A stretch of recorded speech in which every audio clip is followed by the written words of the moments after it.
ओम नमः शिवाय। मेरे इस चैनल कुछ सरल करें ज़िंदगी में आपका फिर से स्वागत है। आज एक ऐसे विषय पे बात करना चाहूँगा, पर्टिकुलरली उन लोगों के बारे में बात करना चाहूँगा। कई लोगों के लाइफ में ऐसे दौर आ जाते हैं जहाँ हम बहुत कुछ खो बैठते हैं, चीज़ें हमारे हिसाब से नहीं चलती हैं। समय ऐसा लगता है कि हमारे बिल्कुल विपरीत काम कर रहा है। कोई भी चीज़ें, कोई भी व्यक्ति या कहीं से भी कोई मदद नहीं मिल पाती। हार्ड वर्क करने के बाद भी कोई रिजल्ट नहीं मिल पाता। मैंने देखा है, समय जब बुरा आता है तो हम कई सारी कोशिशें भी करते हैं, मन में अच्छे विचार रख के भगवान की भक्ति और जो कुंडली का विवेचन होता है वो भी करवाते हैं, कई बार उपाय भी करते हैं। ऐसा भी होता है कि उपाय करने के बाद भी कोई खास उसमें रिजल्ट नहीं मिल पाता है। अ, मुख्यतः ऐसा होता है कि ग्रहों की ऐसी स्थिति बन जाती है कि उसका प्रभाव हमारे ऊपर इतना होता है कि हमारे अच्छे विचार, पॉजिटिव माइंडसेट रखने के बाद भी, अच्छे कर्म करने के बाद भी कोई खास कुछ रिजल्ट नहीं मिल पाता है। सबसे बड़ा जो अभाव उस समय महसूस होता है वो पैसों का होता है, या हेल्थ रीजंस भी हो सकते हैं जिनकी वजह से प्रॉब्लम्स क्रिएट हो सकते हैं। तो दोनों ही विषय में पैसों का खर्च होना तो एक आम बात हो जाएगी। अगर हेल्थ रीजंस भी हैं तो उसके ऊपर पैसे खर्च होना तो एक आम बात है। तो आज मैं एक ऐसा उपाय आपको बताना चाहूँगा जो किसी के लिए स्पेसिफिक नहीं है, कोई भी कर सकता है। जी। जब इंसान हार जाता है, थक जाता है, तो उसे भगवान की ही याद आती है। तो ऐसे हैं हमारे विघ्नहर्ता गणेश, जो सुख करता है, दुख हरता है। मन से उनको आप याद करेंगे ना, तो जिस तरह भगवान भोलेनाथ को, जैसे कहा जाता है कि भोलेनाथ जी को प्रसन्न करना बहुत आसान है, वैसे ही गजानन गणेश को भी प्रसन्न करना बहुत आसान है। वो जल्दी ही मान जाते हैं। विघ्नहर्ता गणेश केवल मन की एक एक प्रार्थना से ही मान जाते हैं, अगर आपके मन में सच्ची प्रार्थना है तो। आपको मैं एक ऐसा उपाय बताने जा रहा हूँ। गजानन गणेश के 12 नाम हैं।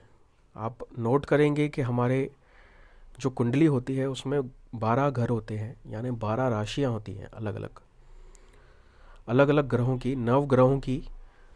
देखा जाए तो राहु और केतु केतु की कोई अपनी राशि नहीं होती। बाकी के जो 7 ग्रह हैं उनकी 12 राशियाँ होती हैं। और गजानन गणेश के 12 नाम हैं।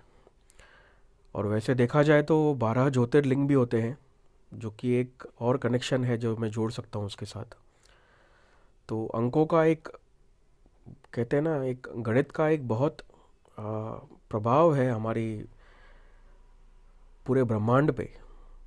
अंक शास्त्र, आप जैसे पता है, जैसे आपको न्यूमरोलॉजी, उसका बहुत ज़्यादा प्रभाव होता है। और अंक भी कहीं ना कहीं ग्रहों से जुड़े हुए हैं। तो आपको मैं एक ऐसा उपाय बताने जा रहा हूँ जहाँ पे, जैसे मैंने कहा गणित, तो गणित भी गजानंद गणेश के, एक कहा जाए कि उनसे संबंधित है।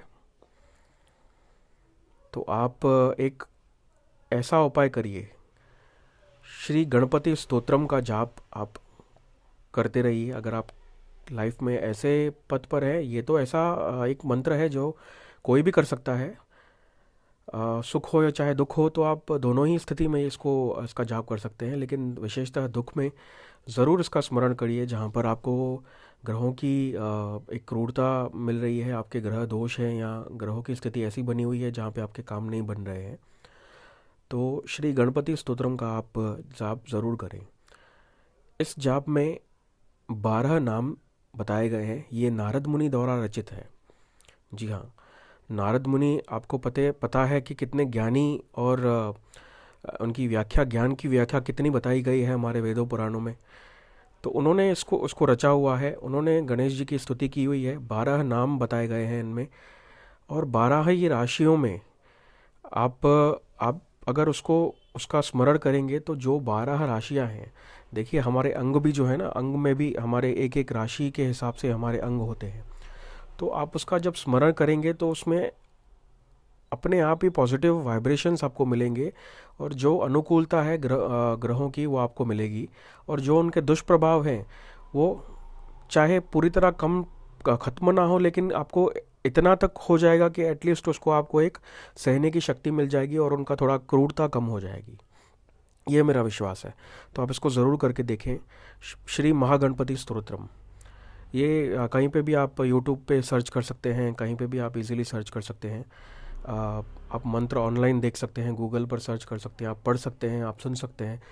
अच्छा होगा कि आप एक दो बार पहले सुन के उसको साथ में आप जाप करना चालू करें, या कहीं उसको लिख के या रिटन फॉर्मेट में लेके उसको आप पढ़ना स्टार्ट करें, क्योंकि खुद से जब उसको पढ़ा जाता है, मंत्रों का जो उच्चार हमारे शरीर में जो उत्पन्न होगा, उसकी वाइब्रेशन जो उत्पन्न होगी वो हमें ज़्यादा पॉजिटिव रिजल्ट देगी। सुनना तो अच्छा होता ही है, लेकिन उसको उच्चारण करना और ज़्यादा अच्छा होता है। तो कोशिश करें उसको आप सही तरीके से पढ़ के उसका उच्चारण करें, आपको ज़रूर में ज़रूर उससे लाभ होगा। विश्वास करें, ज़रूर में ज़रूर आपको लाभ होगा। तो ये मंत्र इस तरह से है, मैं भी पढ़ लेता हूँ आपके साथ, ताकि भगवान गणेश जी की हम सब पर कृपा दृष्टि दया दृष्टि बनी रहे। ओम गंग गणपते नमः। श्री गणेशाय नमः। नारद उवाच प्रणम्य शिरसा देवं गौरीपुत्रं विनायकं भक्तावासं स्मरे नित्यम् आयुत्कामार्थसिद्धये। प्रथमं वक्रतुण्डं च एकदन्तं द्वितीयकं तृतीयं कृष्णपिङ्गाक्षं गजवक्त्रं चतुर्थकम् लंबोदरं पंचमं च षष्ठं विकटमेव च सप्तमं विघ्नराजेन्द्रं धूम्रवर्णं तथाष्टमम् नवमं भालचन्द्रं च दशमं तु विनायकम् एकादशं गणपतिं द्वादशं तु गजाननम्। द्वादशेतानि नामानि त्रिसन्ध्यं यः पठेन्नरः न च विघ्नभयं तस्य सर्वसिद्धिकरं प्रभो। पुत्रार्थी लभते पुत्रां धनार्थी लभते धनं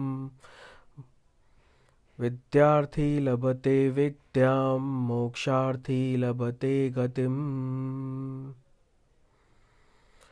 जपेत गणपति स्तोत्रम षड्भिर्मासे फलं लभे संवत्सरेण सिद्धिं च लभते नात्र संशयः।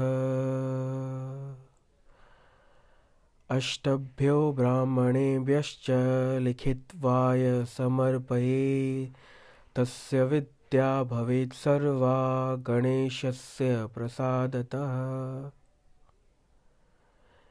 इति श्रीनारदपुराणे संकष्टनाशनं नाम श्रीगणेशस्तोत्रं सम्पूर्णम्। जय गणेश, काटो कलेश।